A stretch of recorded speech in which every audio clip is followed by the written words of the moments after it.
Good morning students. Due to your request, आपका request से ये जो वर्क पावर एनर्जी शुरुआत कर रहे हैं, पूरा बिल्कुल बेसिक से लेके पूरा टफ लेवल तक जाएंगे। जे मेंस अराउंड सम 8 का पूरा क्वेश्चंस बनाएंगे, ठीक है ना। तो पूरा एंजॉय करके, कोई फार्मूला रट्टा लगाना नहीं, कोई भी कंसेप्ट आपको रट्टा लगाना नहीं, कोई भी फार्मूला भी रट्टा लगाना नहीं। डायरेक्टली इस चैप्टर को हम बिल्कुल पूरा तरीका से जाएंगे। अब मान लो ना, ये जो काइनेमेटिक्स है और इसके साथ आपका एनएलएम, इसके साथ एसएचएम और वर्क पावर एनर्जी डब्ल्यूपी, ये चारों चैप्टर ना आपको पूरा ग्रेस्मा के बिल्कुल कोई फॉर्मूला नहीं, कोई रट्टाबाजी नहीं, आराम से बिल्कुल बनेगा, ठीक है ना। चलेगा। तो देखते हैं पहला पार्ट। ये जो वर्क पावर एनर्जी आपको करीब करीब 20 आवर्स लगेगा, 20 to 25 आवर्स। कोशिश करते हैं इसी टाइम के अंदर खत्म करने के लिए। फिर इसमें क्वेश्चंस कैसे आता है for NEET, it is 2 questions are directly asking for JEE, each and every year you can check the PYQ 10 questions, ठीक है ना। तो बिल्कुल पूरा एनसीईआरटी बेस्ड तैयारी करेंगे बिल्कुल, और कॉन्सेप्चुअली चलेंगे, और जो जो मिसकंसेप्ट है इसको क्लैरिफाई करेंगे और कॉन्सेप्ट को पकड़ेंगे, ठीक है ना। कोई फार्मूला रट्टाबाजी नहीं, आराम से देखो। पहला डेफिनेशन क्या दे दिया, ये 9th क्लास वाले जो 8 9th में आप पढ़े थे एनसीईआरटी में, वही work is said to be done when force is applied on a body displace the body through a certain distance in the direction of applied force। see, displace the body, ये वाला जो statement है गलत है। कैसा है, बड़े बच्चे बन गए ना, पूरा बिल्कुल आसानी से तरीका से सीखेंगे, समझो बात। जो ये 9th क्लास वाले पहले डेफिनेशन देखेंगे, फिर गलत क्या है सही क्या है देखते हैं, ठीक है ना। Let me consider that is in surface, on this surface, बिल्कुल बेसिक से चलेंगे, कोई प्रॉब्लम नहीं, कोई जल्दबाजी नहीं। Let consider that is in body, हां, and its mass is equal to m, I consider, ठीक है। एंड at that time I applied some force on it, बिल्कुल हैंडआउट पे आपको टेलीग्राम में मिल जाएगा, कोई प्रॉब्लम नहीं। तो मास अप्लाई किया, ये बॉडी ने यहां से कोई एक दूरी तक वो डिस्प्लेस्ड हो गया, एंड यहां पे बॉडी पहुंच गया, वही मास m है, ठीक है। तो यहां पे वर्क डन जो है वो क्या है, now work done is equal to, ये फार्मूला कोई रट्टा लगाना नहीं, 5 आपको फिगर बनाएंगे, वही 5 फिगर से 30% सिलेबस कवर अप करेंगे, कोई प्रॉब्लम नहीं। देखो work done is equal to, आप पहले से पढ़े हैं F डॉट S, क्लियर है। तो इसको क्या बोलते हैं, डॉट प्रोडक्ट, क्या बोलते हैं, डॉट प्रोडक्ट। और डॉट प्रोडक्ट का नाम भी क्या है, स्केलर प्रोडक्ट। इसका मीनिंग डायरेक्टली सर मुझे मिल गया, work done is a scalar quantity, work done is a scalar quantity, पहला यस और नो। दूसरा पार्ट 9th क्लास वाले देख लेते हैं, फिर आराम से चलते हैं, बड़े बच्चे बनेंगे, ठीक है ना। तो work done is equal to F S cos theta, बिल्कुल यस और नो, बोला हाँ है क्या, यस और नो। और जो थीटा है सर वो क्या है बता दो, angle between force and displacement, displacement और फोर्स का बीच में जो एंगल है वो क्या है, वो थीटा, क्लियर है क्या। तो यहां पे लिख देते हैं, जिस डायरेक्शन में फोर्स है, समझो आराम से बात को, इस डायरेक्शन में फोर्स है, इसी डायरेक्शन में भी डिस्प्लेसमेंट है, तो थीटा कितना, according to above situation, according to above figure क्या है, theta is equal to 0 degree. जिस डायरेक्शन में फोर्स है, इसी डायरेक्शन में भी डिस्प्लेसमेंट है, तो थीटा कितना, 0, बात क्लियर है क्या। तो वर्क डन क्या आ गया, एफ एस cos 0 डिग्री। तो ये क्या मिल जाएगा, पूरा कंक्लूजन क्या आ जाएगा, work done equal to F S, बोल हाँ है, बिकॉज मुझे पता है cos 0 degree is equal to 1, बोल हाँ है क्या, बिल्कुल फंडामेंटल चलेंगे। तो मुझे कंक्लूजन मिल गया, work done is equal to F S, ठीक है क्या। इस कंडीशन के लिए वर्क डन क्या मिल गया, एफ एस, क्योंकि थीटा 0 डिग्री है और cos 0 इक्वल टू 1 आपको पता है। तो ये जो क्वेश्चन है, कोई फोर्स अप्लाई किया और फोर्स का डायरेक्शन में ही ये पोजीशन 1 से बॉडी चला गया पोजीशन नंबर 2 और डिस्प्लेस हो गया कितना एस एम तो वर्क डन कितना मिल गया एफ एस मिल गया। क्लियर है? तो चलते हैं आगे। इसमें यूनिट क्या आता है, डायमेंशन क्या आते हैं देखते हैं।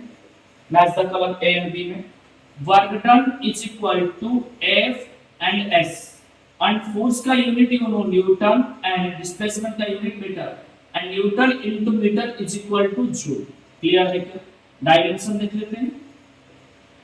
Newton is equal to KG into metre upon second square into metre is equal how much coming kg into meter square upon second square and you can write that is m1 l2 t minus 2। am I correct है sir? इसका cgs unit क्या बता दो? cgs कोई problem नहीं। देखो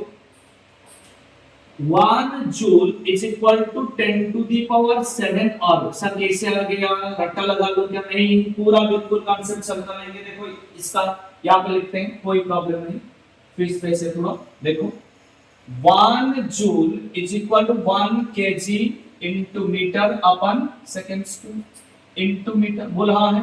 ये तो न्यूटन और ये मीटर तो इज इक्वल टू 1 न्यूटन को मैंने लिख सकता हूं क्या सीजीएस यूनिट में 10 to the 5 dyne into 1 metre को लिख सकता हूं क्या 10 to the 2 centimetre.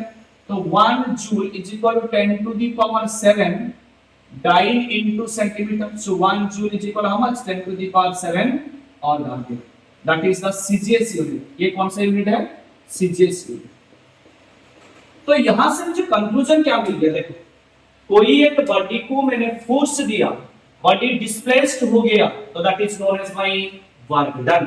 Work is done.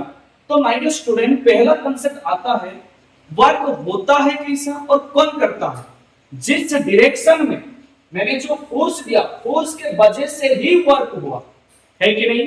Force का वजह से ही वर्क। तो वर्क करता है क्या? कौन करता है ना? Force is doing the work. Clear है? आगे चलते स्लाइड को रेज करते हैं। एक मिनट नेक्स्ट देखो work done bye constant force. Work done bye constant समझो अंडरस्टैंड कॉन्सेप्ट शुरुआत हो गया। कोई प्रॉब्लम कोई जल्दबाजी नहीं, आराम से बिल्कुल बेसिक से चलेगा। ठीक है ना? देखो work done by the constant force. ठीक समझो पहला सर ये कांस्टेंट फोर्स क्या है बता दो। कांस्टेंट फोर्स मींस क्या है सर? ना तो मैग्नीट्यूड चेंज होगा, both magnitude and direction of force is constant with respect to either time है और डिस्प्लेसमेंट। डिस्प्लेसमेंट का और टाइम का रेस्पेक्ट में फोर्स का ना मैग्नीट्यूड चेंज होगा ना तो फिर डायरेक्शन चेंज होगा। तब ये क्या बन जाएगा? Constant force. और work done by the constant force समझो। तो मुझे यहाँ पे मिला क्या? वर्क डन जो बोलते हैं सब work done is equal to क्या है sir? Force into displacement. My dear student इसको लिखना क्या है? आपको डायलॉग पता है क्या है? फोर्स इनटू डिस्प्लेसमेंट लिखना क्या है? पाथ। क्यों? देखो समझो बात। एक्चुअली वर्क डन का डेफिनेशन ये बोला, सेम डेफिनेशन बोलेंगे कोई प्रॉब्लम नहीं। क्या है ना? It is the product of force and the displacement from the point of application of force, point of application of force। ये बड़ी आसान बात है और बट कॉन्सेप्चुअल है। ऐसा लीजिए ना स्टेटमेंट क्वेश्चन के। देखो समझो मान लेते हैं ये बॉडी क्लियर है। इस बॉडी में इस पॉइंट में इस बॉडी का इस पॉइंट में मैंने फोर्स अप्लाई किया F अमाउंट में। इस पॉइंट का नाम P और ये बॉडी ने यहां से डिस्प्लेस्ड होकर पहुंच गया इधर। ठीक है? और ये वाला नाम क्या दे दिया? वही ये P पॉइंट है और फोर्स इधर। तो यहां पे क्या डिस्प्लेसमेंट यहां से होगा क्या? नहीं, डिस्प्लेसमेंट कहां से? सर जिस पॉइंट से फोर्स अप्लाइड हुआ, इससे जिस पॉइंट तक वो डिस्प्लेस्ड हुआ, इसी को ही क्या बोलेंगे? डिस्प्लेसमेंट। क्लियर है? और एक बात, कोई एक बॉडी मैंने कंसीडर किया, इस बॉडी का कोई एक पॉइंट मैंने लिया, जो सब बोलते हैं फोर्स यूनिट डिस्प्लेसमेंट, नहीं, गलत है, स्टेटमेंट वाले क्वेश्चन गलत हो जाएगा पक्का। तो यहां पे क्या होगा, कोई एक बॉडी का कोई एक पर्टिकुलर पॉइंट मैंने ले लिया और फोर्स अप्लाई किया, और फोर्स अप्लाई करने के बाद ये बॉडी इधर से इधर डिस्प्लेस्ड हो गया, बट आप मान लोगे डिस्प्लेसमेंट ये है, गलत है भाई, ये लिखना पाप है, ठीक है ना। बट डिस्प्लेसमेंट कहां? जहां पे फोर्स अप्लाइड हुआ, जिस पॉइंट से, इस पॉइंट से वो कहां तक डिस्प्लेस्ड हुआ, इसी को ही बोलते हैं डिस्प्लेसमेंट। और यहां पे लिखेंगे work done is equal to force into displacement from point of force applied, जहां से मैंने फोर्स को अप्लाई किया, इसी पॉइंट से जो आएगा वो क्या है? डिस्प्लेसमेंट। क्लियर है क्या? तीसरा पार्ट देखते हैं, और एक फिर लेते हैं कांस्टेंट फोर्स का। मान लेते हैं ये वाला एक ग्राउंड सरफेस है, ठीक है, इस फ्रेम के ऊपर ग्राउंड है, इस ग्राउंड के ऊपर मैंने मान लिया कोई एक बॉडी को रख दिया, और इसका मास कितना है? क्लियर? और इसमें मैंने कोई एक फोर्स डाल दिया इस डायरेक्शन F, ठीक है, और ये बॉडी इस पोजीशन 1 से डिस्प्लेस्ड हो गया यहां तक।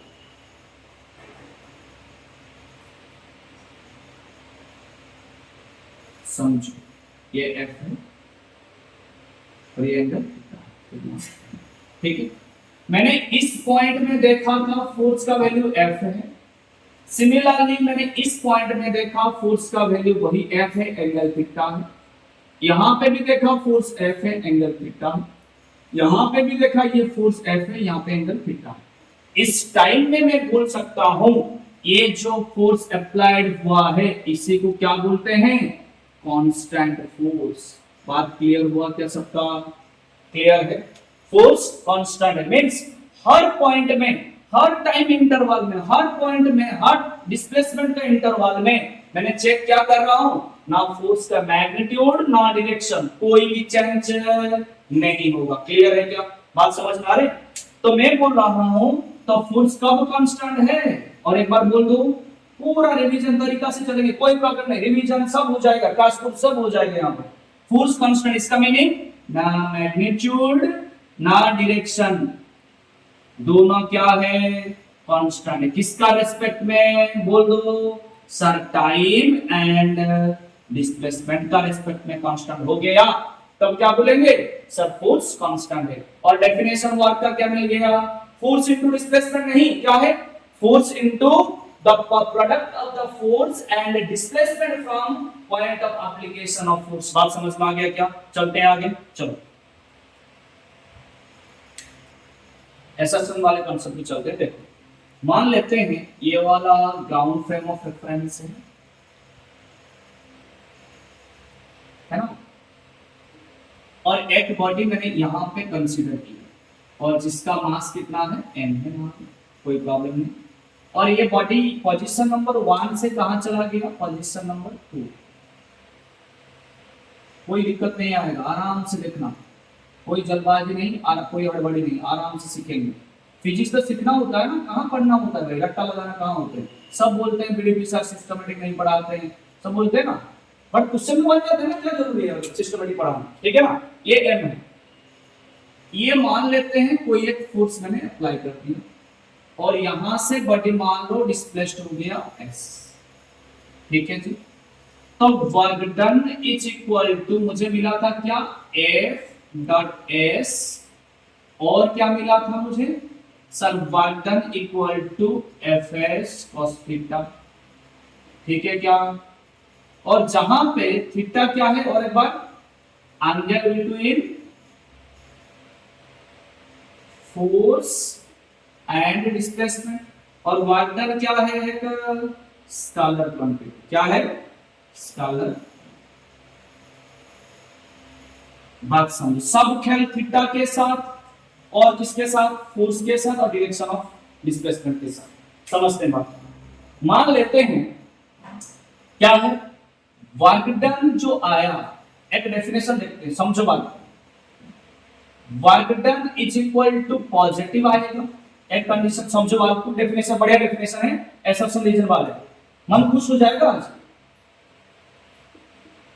एसर्शन एंड रीजन क्वेश्चन, आपका दिन पूरा आज इन्वेस्ट हो जाएगा आराम से, कोई प्रॉब्लम नहीं। समझो बात को। ऐसा क्या बोल रहा है, मान लेते हैं सर वर्क डन का वैल्यू मेरा आ गया पॉजिटिव। क्या आ गया, पॉजिटिव आ। इसका मीनिंग क्या है समझो, ये बॉडी इधर था और मैंने फोर्स अप्लाई किया, बॉडी इस डायरेक्शन में चला गया, क्लियर है, और वर्क डन क्या आ गया, पॉजिटिव। इसका मीनिंग है sir theta must be less than 90 degree, means acute angle है। क्या होना चाहिए, थीटा लेस देन 90 डिग्री होना चाहिए और एक्यूट एंगल, क्लियर है। दूसरा part, work done is equal to negative आया, क्या आ गया, नेगेटिव। इसका meaning theta is greater than 90 degree, means obtuse angle आना चाहिए। Sir work done is equal to 0 है, sorry work done equal to 0 है, इसका meaning theta equal to 90। Sir ये तो सब बोलते हैं, आप क्या ज्यादा बोल रहे, हमारा दिन क्या खुश हो जाएगा सर, कुछ नहीं। देखो समझो, वर्क डन पॉजिटिव कब आएगा सर, एक्यूट एंगल में। वर्क डन नेगेटिव कब आएगा बोलो सर, ऑब्ट्यूज एंगल में। वर्क डन 0 कब, जब 90 डिग्री है। बात क्लियर हुआ क्या, चलो आगे देखते हैं। मान लेते हैं ये बॉडी है, मैंने इस डायरेक्शन में फोर्स अप्लाई किया और बॉडी भी इस डायरेक्शन में डिस्प्लेस्ड हुआ, मींस आपका मन जो है फोर्स भी वही कर रहा है, क्लियर है। तो इसका मीनिंग थीटा कितना, 0 डिग्री है, व्हिच इज लेस देन 90। तो वर्क डन क्या आ गया, पॉजिटिव। समझो बात को, बड़ी आसान है। मान लेते हैं सर बॉडी इधर है, मैंने फोर्स अप्लाई किया इस डायरेक्शन में, बट सर मेरा मेंटालिटी है थोड़ा पीछे चलना। तो देखो फोर्स और एस का बीच में एंगल कितना सर, 180 डिग्री है, which is greater than 90, means मेरा मेंटालिटी कुछ अलग है और फोर्स का मेंटालिटी कुछ अलग है, तो नेगेटिव ही होगा। तो वर्क डन क्या है, नेगेटिव। और 90 डिग्री में क्या होता है, वर्क डन 0 है, cos 90 0 है ना भाई। चलो, बट सर यहाँ पे एसर्शन रीजन क्या बनता है, जो कि बढ़िया कांसेप्ट है। क्या कांसेप्ट समझो, वर्क डन का एक सबसे पॉपुलर डेफिनेशन है और अच्छा डेफिनेशन है एनसीईआरटी वाला। क्या डेफिनेशन है, it is an parameter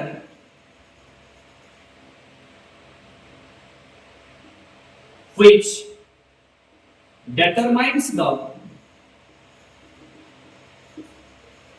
change in kinetic energy, change in kinetic energy सबसे पॉपुलर है, एनसीईआरटी ने पूरा मस्त करके बुक में लिखा है, क्लियर है। क्या क्या मिला, वर्क डन जो फोर्स इनटू डिस्प्लेसमेंट छोड़ दो, फोर्स अप्लाई किया, डिस्प्लेसमेंट हुआ, वर्क पर, ये सब बात चलेगा 9th क्लास में। बट यहां पे क्या है, it is the parameter, work done क्या है, पैरामीटर है जो कि determine the change in kinetic energy, kinetic energy change के बारे में बताएगा। मान लो बॉडी इस डायरेक्शन में जा रहा है, फोर्स भी इस डायरेक्शन में, बॉडी का काइनेटिक एनर्जी क्या होगा, बढ़ेगा। ये सब क्यों, बॉडी एक्सीलरेट होगा ना, और एक्सीलरेटर होने में वेलोसिटी भी बढ़ेगा, और वेलोसिटी बढ़ने में काइनेटिक एनर्जी तो अपने आप ही बढ़ता है। तो यहाँ पे कंक्लूजन मिल गया सर, वर्क डन जब पॉजिटिव है, theta less than 90, kinetic energy लगातार बढ़ता जाएगा। बोल हाँ है क्या, यस। सिमिलरली सर फोर्स इस डायरेक्शन में, बॉडी चल रहा है इस डायरेक्शन में, बट मैं खींच रहा हूं अपोजिट में, तब क्या होगा सर, धीरे धीरे kinetic energy body slow down होगा और काइनेटिक एनर्जी डिक्रीज होगा। मैंने बताया था ना एनएलएम में क्लास में, क्या sir, velocity acceleration same direction body accelerate, sir velocity and acceleration opposite body retarded होता लगेगा लगातार। बोलो ये सब नो। तो सिमिलरली वर्क यहां पे नेगेटिव, इसका meaning displacement and force opposite में है, लगातार एक्सीलरेशन डिक्रीज करता जाएगा, मींस काइनेटिक एनर्जी लगातार डिक्रीज हो जाएगा, क्लियर है। और work done equal to 0, theta equal to 90, इसका meaning kinetic energy remain constant है, रिमेन कांस्टेंट है। ये मिड 2021 में आया था, मिड 2021, और AIPMT शायद 2012 में, 2012 में आया था। बिल्कुल मस्त कंसेप्ट है, आज का दिन का ये सबसे पॉपुलर कंसेप्ट है। क्लियर है क्या? और एक बार, sir work done positive, kinetic energy लगातार बढ़ेगा। Sir work done negative, kinetic energy लगातार डिक्रीज होगा। Sir work done zero, kinetic energy में कांस्टेंट है। बात क्लियर है क्या? आगे बढ़ते हैं। अब जो नेक्स्ट पार्ट है, 5 फिगर बनाएंगे, और 5 फिगर में आपका वर्क पर एनर्जी का 40 to 50% सिलेबस खत्म हो जाएगा, बिल्कुल आसानी से। चले आगे, बिल्कुल 5 फिगर है, ठीक है ना। देखो, मान लेते हैं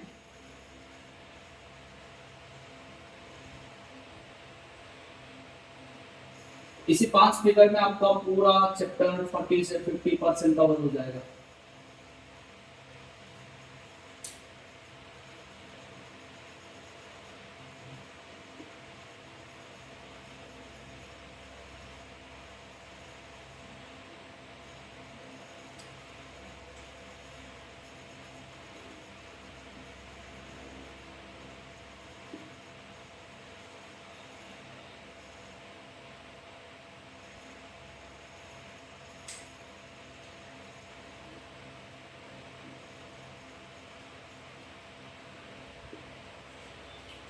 तीसरा फिगर ये वाला,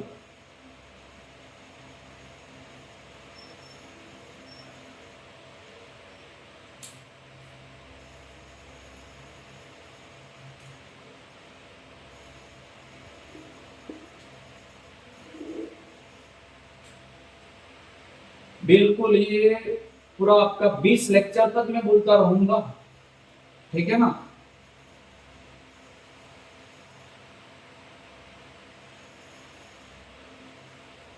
आप रोज रिवीजन करना, ELP मॉड्यूल जो जो मैं दे रहा हूँ क्लासरूम में सब प्रैक्टिस करना।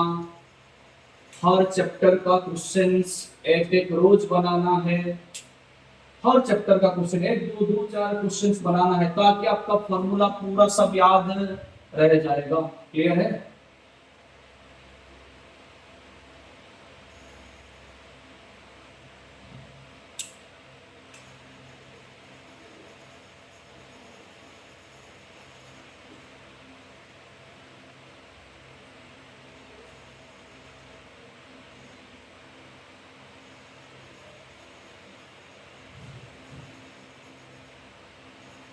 समझो आप, पूरा बिल्कुल आसान है, बिल्कुल आसान है, कोई डिफिकल्टी नहीं। आली जो बोल दो आराम से।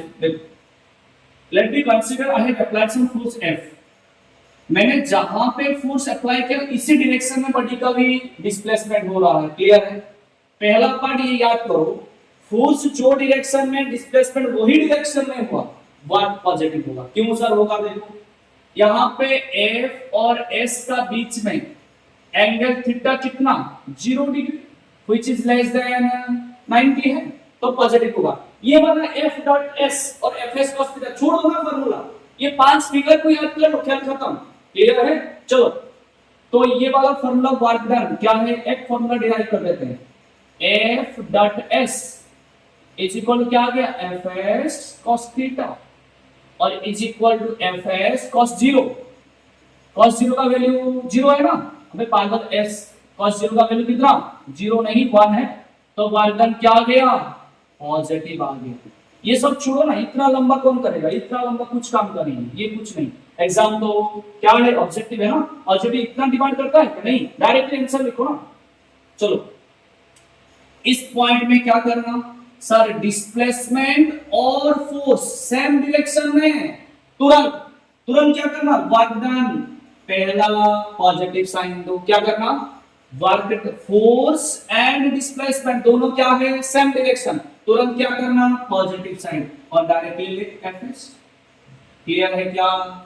बात क्लियर है क्या? दूसरा part, displacement and force opposite में, तुरंत क्या करना, work done is equal to पहले साइन नेगेटिव और फोर्स एंड डिस्प्लेसमेंट लिख देना।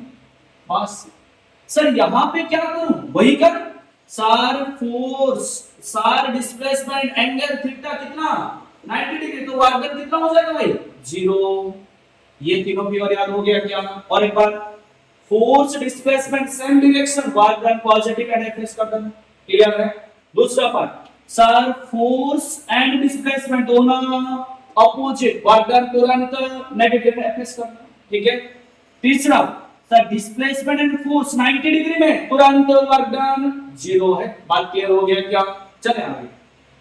यहां पे देखो सर, जहां पे आपने बताया था काइनेमेटिक्स में, एनएलएम में, सब जगह आप बताते रहे क्या सर, जहां पे मैंने देखा इंक्लाइंड मेंबर है तुरंत दिमाग में क्या सेटल, सर इसको रिजल्व करना क्या है सर, एफ कॉस थीटा, और एक क्या है सर ऊपर एफ साइन थीटा। बात क्लियर हुआ क्या? बात क्लियर हुआ क्या? चलो आगे। अब तो सर पहले इसको कैंसिल कर दो क्योंकि इसका कंपोनेंट निकल गया, तो इसको कैंसिल कर दो। अब देखो सर, ये जो एफ साइन थीटा और फोर्स का बीच में एंगल 90, तो तुरंत इसको कैंसिल करो। बात क्लियर है? बचा कौन? एफ कॉस थीटा, और कौन बचा? डिस्प्लेसमेंट। दोनों तो सर अपोजिट, दोनों तो सर अपोजिट, तुरंत नेगेटिव और फोर्स डिस्प्लेसमेंट मल्टीप्लाई करो, work done is equal to negative. पहला क्लियर? क्यों सर? यहां पे जो डिस्प्लेसमेंट एंड फोर्स अपोजिट में, तो तुरंत नेगेटिव, और फोर्स कितना एफ cos थीटा, और डिस्प्लेसमेंट कितना s। बात क्लियर? बस बिल्कुल आसान है, मस्त है, कोई फर्क में रट्टाबाजी नहीं भाई, पूरा ये तीन फिगर याद हो गया, खेल खत्म। चलो आगे बढ़े। अब इसको देखो सर, ये भी तो इंक्लाइंड है, तो तुरंत करना, क्या प्रॉब्लम है? रिजल्ट कर सर, एफ साइन थीटा, यहां पे क्या बोल सर, एफ cos थीटा बोल, हाँ है। अब देख सर, डिस्प्लेसमेंट इस डायरेक्शन और फोर्स ऊपर, एंगल 90, तुरंत कैंसिल। बात क्लियर है? सर इसको कैंसिल नहीं करेंगे, अबे कैंसिल कर दो ना, कंपोनेंट आ गया तो कैंसिल करो। अब बचा कौन? एफ साइन थीटा, कौन सा डायरेक्शन? इस डायरेक्शन में, और डिस्प्लेसमेंट इस डायरेक्शन में, तुरंत वर्क सर टा है पॉजिटिव, और force length F sine theta into displacement, सब बोलते हैं ना, समझ गए ना सर? मुझे तो रट्टा लगाया था W equal to F S cos theta, अबे पागल, ये कंडीशन है, तो मुझे तो याद रखना कॉन्सेप्ट को, कहां पर रट्टा लगाना सर, यहां तो एफ एस साइन थीटा आ गया, पागल। देख यहां पे मैंने फोर्स इनटू डिस्प्लेसमेंट कर दिया बेसिक फार्मूला से, ये रट्टा लगाता तो ये गलत हो जाएगा भाई, है कि नहीं? तो कभी भी रट्टा लगाना नहीं। वर्क पावर एनर्जी में ये तीन फिगर से 40 से 50% सिलेबस खत्म हो गया। क्वेश्चन को चलते एग्जांपल नंबर 1 देखिए। देखो एग्जांपल नंबर 1 समझो बात, बड़ी आसान है, बिल्कुल सिस्टमैटिक तरीका में चलेंगे। पूरा क्वेश्चन नंबर लगाओ, बिल्कुल 80 क्वेश्चन मिनिमम बनाएंगे, और ईएलपी मॉड्यूल फिर है, ठीक है ना? ये एक बॉडी है, बात समझ में आए, मास m, ठीक है? इसमें एक F1 फोर्स लगा जिसका वैल्यू है 50 न्यूटन, कितना? 50 न्यूटन, क्लियर है? और ये बॉडी यहां से डिस्प्लेस्ड हो गया इधर, ठीक है? तो छोटा बना रहा हूं क्योंकि बोर्ड छोटा है थोड़ा। इसका मास 10 kg है, 10 kg है, और ये डिस्प्लेस्ड जो हो गया वो भी s इक्वल टू 10 मीटर, ठीक है जी? चलो समझो, ये वाला एंगल कितना? 37 डिग्री। चलो, और एक फोर्स भी काम कर रहा है इधर, यहां पे, और ये एंगल कितना? 37 या 53 मान, ठीक है? और ये वैल्यू कितना है? मान लो 10 न्यूटन, कितना? 10 न्यूटन। और ये सरफेस जो है ना स्मूथ नहीं, रफ सरफेस है, और काइनेटिक फ्रिक्शन कितना? 10 न्यूटन। सर क्वेश्चन क्या है? क्वेश्चन आपका माइंड में ये सेट है, फाइंड द वर्क डन। जो लिखता है वो लिखना क्या है?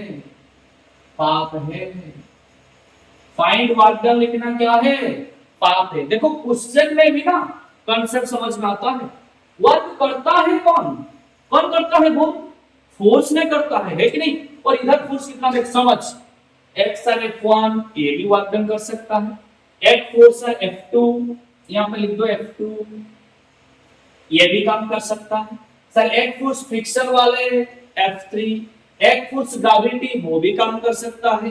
कांटेक्ट है सरफेस में सर नॉर्मल वो भी काम कर सकता है।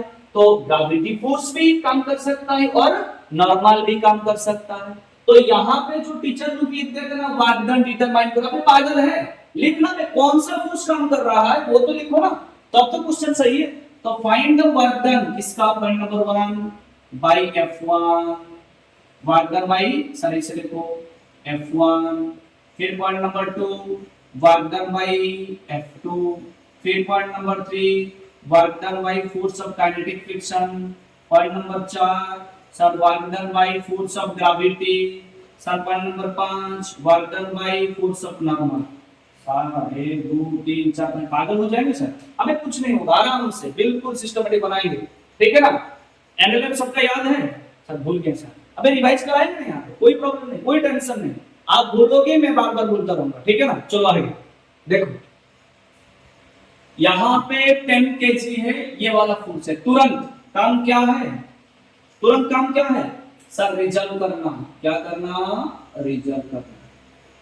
ये वाला क्या है सर? F1 cos 37, ये वाला F1 sin 37, बात क्लियर है? सिमिलरली ये वाला F2 cos 53, ये वाला F1 sin 50, बात क्लियर है? बात क्लियर हुआ कि नहीं है? पक्का सर यहाँ पे लिख दो ना, लिख दो यहाँ पे gravity force mg is equal m कितना 10g, ऊपर सर नॉर्मल, बात क्लियर है? बात क्लियर है कि नहीं? बात क्लियर है क्या? देखो आराम से पहला रिजल्ट कर दिया सब, समझो बात। बॉडी यहां पे मैंने फोर्स दिया, बॉडी इधर डिस्प्लेस्ड हो गया, पहला काम, पहला काम वर्क डन बाई F1 लिखते हैं, work done by F1, figure बना F1 के फोर्स के जब वर्क डन कैलकुलेट करेंगे सब अदर फोर्स को एलिमिनेट, क्लियर है? तो बॉडी बना पूरा एक सिस्टमेटिक तरीका में, कोई प्रॉब्लम जल्दबाजी नहीं, आराम से सर फोर्स लगा था इस डायरेक्शन में, कौन? 50, तो इसका एक रिजोल्यूशन इस डायरेक्शन में 50 cos 37, cos 37, इस डायरेक्शन में एक फोर्स कितना? 50 sin 37, क्लियर है क्या? क्लियर है? और कोई फोर्स को पकड़ना नहीं, डिस्प्लेसमेंट का डायरेक्शन दे दो इस पॉइंट, इस डायरेक्शन में, क्लियर है? अब देख फिगर पे आकर सर डिस्प्लेस, ओके डिस्प्लेसमेंट ये फोर्स इधर परपेंडिकुलर है सर, इसका कोई भी काम नहीं है, वर्क डन 0 है, बचा कौन सर? ये बात सर, इसको कैंसिल करो ना, रिजल्ट कर दिया तो इसको कैंसिल करो, बचा कौन? F cos 37, तो लिख work done by F1 is equal to, समझ, फोर्स और डिस्प्लेसमेंट सेम डायरेक्शन, क्या आ जाएगा सर? पॉजिटिव, लेट फोर्स का वैल्यू 50 cos 37 इनटू डिस्प्लेसमेंट कितना हुआ सर? 10, बात क्लियर है? सर cos 37 का वैल्यू याद नहीं, कोई याद रखना जरूरी नहीं, ये लिख 37, तो 3 के आगे 3 है, तो बचा कौन? 4 5, क्लियर है क्या? cos 37 b अपन h लिख सर, 50 into cos 37 b अपन h 4 अपन 5 into 10, बचा कितना सर? 10, ये 400 हो जाएगा क्या? 10 100 400, 400 न्यूटन होते पागल, जूल पे वर्क डन फोर्स का कितना? जूल, क्लियर है? सर दूसरा दिखाओ, दूसरा देख समझ आराम से, work done by F2, F2 का तुरंत फिगर बिल्कुल सिस्टमेटिक, कोई शॉर्टकट नहीं, आराम से इसका फिगर बना, F2 फोर्स का अदर फोर्स को छोड़ दो, कोई प्रॉब्लम नहीं, ये वाला सर F2 का फोर्स है, ये वाला 10 है सर, क्लियर है? ये कितना सर? 53, तो इसका रिजल्ट करना एक सर 10 cos 53 और एक रिजोल्यूशन 10 sin 53। बात क्लियर हुआ क्या? अगर सब फोर्स को छोड़ना है, आपको तो पूछा क्वेश्चन, क्या जो क्वेश्चन है वही आंसर करना। तो F2 10 cos 53 10 sin 53। क्लियर हो गया क्या? ऑब्जेक्ट समझ।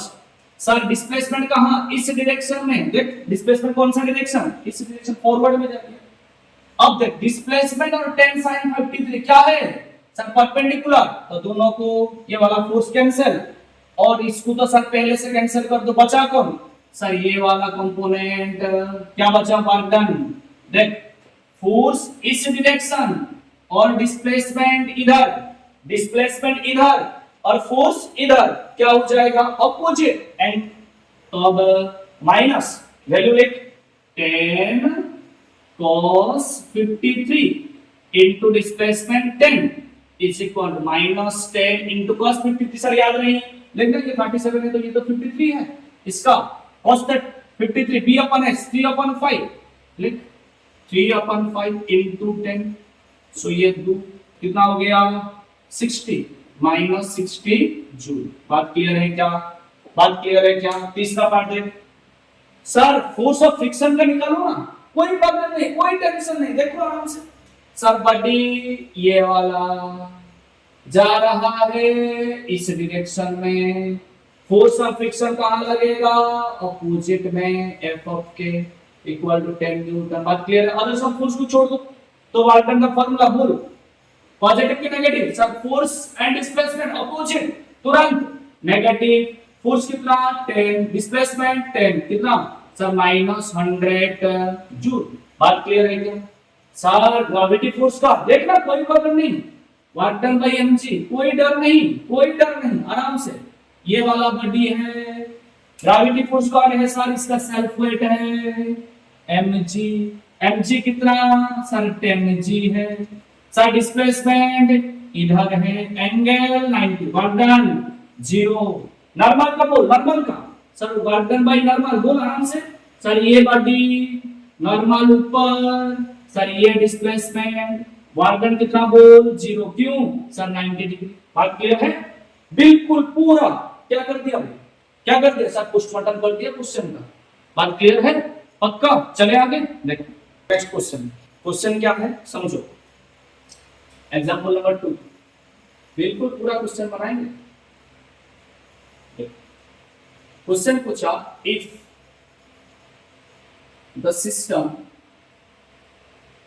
Is released from rest, then find the work done in the next 2 second. Sir question गलत है, find the work done they दिया, सर नहीं कैलकुलेट कर पाएंगे। Sir work done by which force देना चाहिए? देते हैं ना, कोई प्रॉब्लम नहीं। If the system is released from rest, then find the work done in the next 2 seconds. Try to understand. The system is given like this. Try to understand.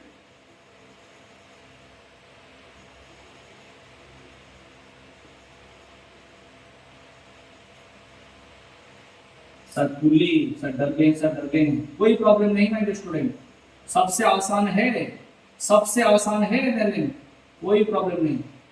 2 kg 4 kg, clear? Okay. Question पूछा है work done by tension. Okay, work done by 2 kg block, work done by 4 kg block, work done by tension of 2 kg block, work done by tension of 4 kg block. इतना question पूछा, ठीक है? इसका meaning क्या है? Due to gravity force work done how much, due to tension force work done how much. बिल्कुल purely NLM चलेंगे पहले, एनएलएम के बाद काइनेमेटिक, और काइनेमेटिक के बाद वर्क डन को चलेंगे, कोई प्रॉब्लम नहीं। देखो आराम से सिस्टमैटिक तरीके में जाएंगे। पहला पार्ट, सर मुझे तो कुछ पता नहीं, सब भूल गया हूं। अरे पहले तो मुझे सर पता है ना, ये 4 kg है तो नीचे 4g आएगा। अबे नेटवर्क नहीं 4g, क्या है? Mass into acceleration due to gravity. ये कितना? सर 2g है। क्लियर है क्या? पक्का? अब देख ये हेवियर की ये हेवियर, सर ये हेवियर, तो ये कहाँ आएगा नीचे एक्सीलरेशन, ये कहाँ जाएगा सर ऊपर। सर ये A1 A2 नहीं होगा क्या, नहीं, क्यों सर स्ट्रिंग कांस्टेंट है, एक सिंगल स्ट्रिंग है, दूसरा स्ट्रिंग रहता तो A1 A2 होता, ही तो सिंगल स्ट्रिंग है तो A कांस्टेंट। बात क्लियर हो गया क्या। अब मुझे निकालना है पहले A, पूरा बिल्कुल है मैंने सिस्टमैटिक, क्या भाई A is equal to F net upon M net. Sir F net क्या है sir driver minus passenger, driver minus passenger, बोल हाँ है अपन एम नेट। ओके अब ड्रैग कौन कर रहा है sir 4G, sir 4G, oppose कम कर रहा है सर 2G। देख ये नीचे खींचने के टाइम ये भी नीचे खींच रहा है ना, ये ऊपर जाना चाहिए था बट नीचे खींच रहा है तो अपोज कर रहा है ना। तो 4G upon m net 4 + 2 6 is equal to 2G upon 6। So a कितना आ रहा है, a कितना आ रहा है सर G अपन 3 मीटर पर सेकंड स्क्वायर। बिल्कुल क्लियर है। अब देखना है दिमाग में कैसे क्वेश्चन सेट होता है। देखो माय स्टूडेंट सॉल्व तो सब कर देंगे पर अप्रोच सीखना चाहिए। सर मुझे तो वर्क के लिए फोर्स चाहिए एंड डिस्प्लेसमेंट चाहिए, बोला हाँ है तो सर फोर्स तो मैं वेट वाला निकाल दूं डायरेक्ट तो मिल जाएगा, बट टेंशन के लिए तो सर मुझे जरूरी एक्सीलरेशन। बात क्लियर है क्या। अब क्या निकालना है सर डिस्प्लेसमेंट। क्लियर है। डिस्प्लेसमेंट कहां से मिलेगा काइनेमेटिक्स से। कहां से मिलेगा काइनेमेटिक्स से। और काइनेमेटिक का इक्वेशन कब लगेगा my student, S is equal to U T plus half A T square. कब लगाएंगे बता दो सर। ये काइनेमेटिक का इक्वेशन लगेगा जब एक्सीलरेशन कांस्टेंट है, ये वाला स्टेटमेंट वाले क्वेश्चन है। जब एक्सीलरेशन कांस्टेंट आएगा तब इक्वेशन ऑफ मोशन लगेगा। देखो एक एक क्वेश्चन में कितना थ्योरी आ रहा है, समझो बात को। जब एक्सीलरेशन कांस्टेंट है तब इक्वेशन ऑफ मोशन लगेगा। बात समझ में आ रही है ना। देखो एक्सीलरेशन कांस्टेंट तो है 10/3 कांस्टेंट तो है भाई, तो s equal to ut plus half at square. और क्वेश्चन में मस्त सॉल्यूशन है गिवन है, सिस्टम स्टार्टिंग फ्रॉम रेस्ट। इसका मीनिंग इनिशियल वेलोसिटी 0, क्यों फ्रॉम रेस्ट गिवन है। इनिशियल वेलोसिटी कितना 0 आ गया तो s कितना बोल, s equal to 0 plus half a कितना g अपन 3 इंटू t कितना 2 का स्क्वायर, 2 कैंसिल तो s इक्वल टू कितना सर 2g अपन 3 मीटर आ गया। ऐसा आ गया 2g अपन 3 आ गया। क्लियर है क्या।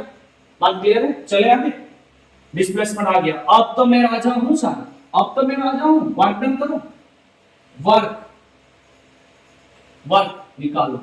ओके सर बच गया और एक बात बच गया सर, टेंशन निकाल दो। टेंशन समझ बात को, टेंशन निकालने के लिए सर ये वाला 4G है, नीचे ये 4G है ना, नीचे क्या 4G, एक्सीलरेशन नीचे, टेंशन ऊपर। देखो tension always away, tension always away, tension from pulley always away, from pulley away, from block away. बात क्लियर है। तो फ्री बॉडी डायग्राम बना दिया 4K का। और टेंशन तो कांस्टेंट रहेगा, क्यों सर सिंगल स्ट्रिंग है, सिंगल स्ट्रिंग पूरा बिल्कुल है। सो 4G ऊपर टेंशन। बात क्लियर है क्या, बात क्लियर है क्या। देख फोर्स इक्वेशन लिख,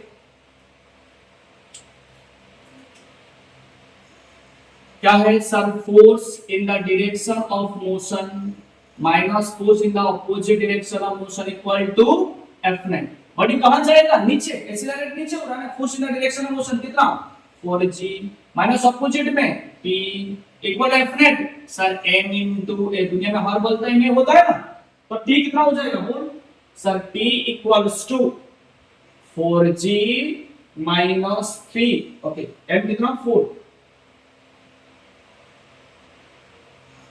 ठीक है ना। हाँ 4G माइनस m कितना 4 इनटू a कितना a sir g upon 3।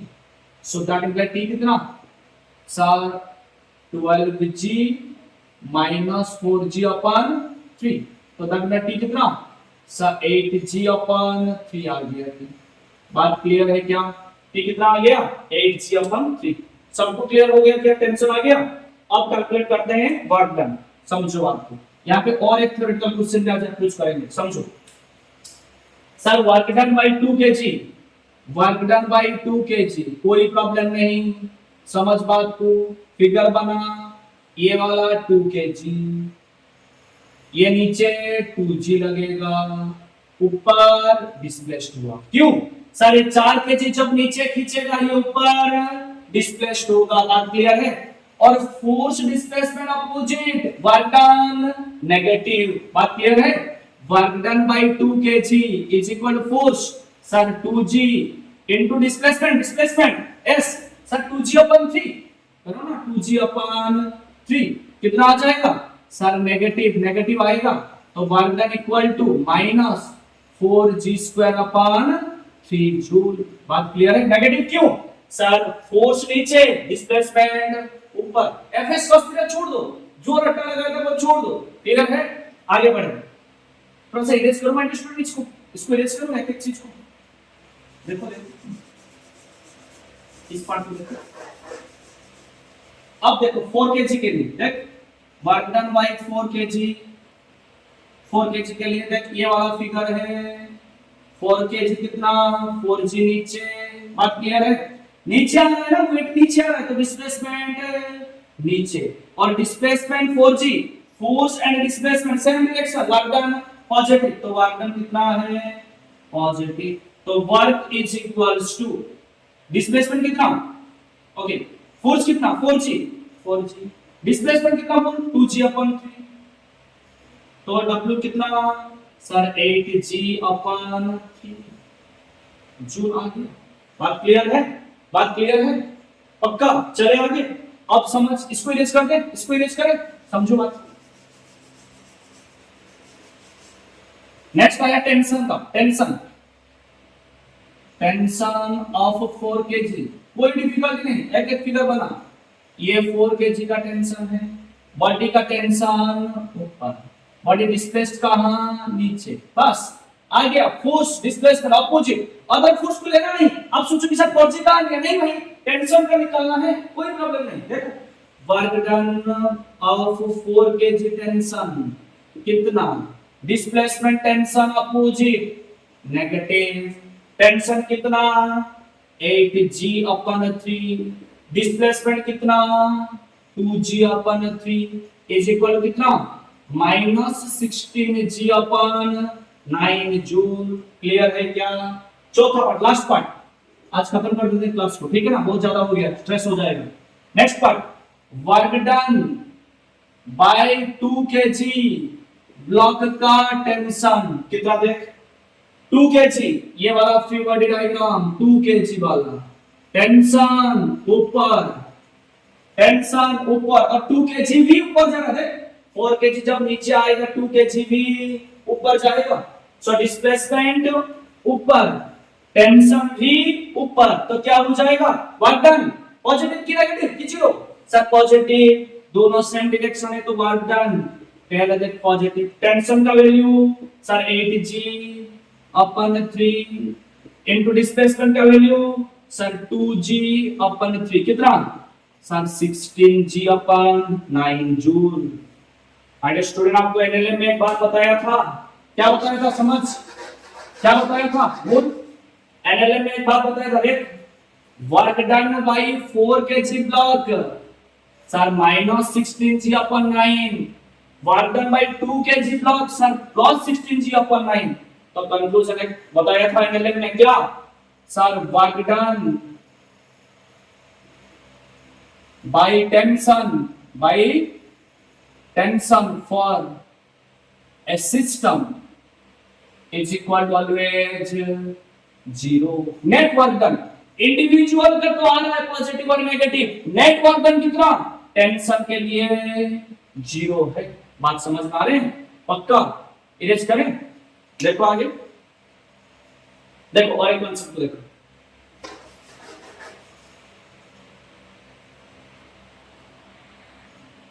Last part देखो, आज कंक्लूजन क्या क्या मिला। Short notes my dear student सबसे इंपॉर्टेंट है। अब पूरा वर्क और एनर्जी का आपका नोट्स 90 पेजेस होगा, खत्म नहीं कर पाओगे एग्जाम में। शॉर्ट नोट्स बनाओगे 2 पेज में, पूरा आराम से 10 बार रिवाइज कर लोगे, कोई प्रॉब्लम नहीं होगा। कंक्लूजन क्या मिला देख, sir force and okay, sir force and displacement same direction, बोलो same direction, sir work done positive, sir force point number 2, force and displacement opposite, sir work done negative, sir force and displacement 90 degree में, work done 0। Clear है पक्का। Third part conclusion क्या मिला, sir work done क्या है, में increase और decrease और constant the kinetic energy. Clear है। तीसरा पार्ट क्या कंक्लूजन मिला, sir work done by a whole system due to tension कितना, बिकम्स 0। बस आज का पूरा एक क्लास का कंक्लूजन है। नेक्स्ट क्लास से क्वेश्चन से और शुरुआत करते हैं, और क्वेश्चन पहले टेलीग्राम में अपलोड कर देंगे और फटाफट क्वेश्चन डिस्कशन करेंगे। ठीक है, माइंड में ऐसे सब कुछ बनाते रहो, एंजॉय करते रहो, कोई प्रेशर कोई टेंशन लेना नहीं, बिल्कुल रिवीजन, कोई इम्पॉसिबल दुनिया में नहीं है, सब पॉसिबल है। एक ही रास्ता क्या, रिवीजन करना। ठीक है ना, पूरा तुरंत रिवीजन करो, एक एक चीज को बढ़िया से बनाओ। बहुत समय है आपके पास, जो क्लास कोर्स के लिए भी, जो 45 डेज जिन लोगों का है वो लोग भी बढ़िया से तैयारी करो, आराम से रहो, मोटिवेट रहो, बहुत परिश्रम करो। इम्पॉसिबल कुछ नहीं है। रेस में जो लास्ट में पहुंच जाता है वही तो विनर है, और अंत तक वही जीतता है जो अंत तक स्ट्रगल करता है। Thank you, good night all of you.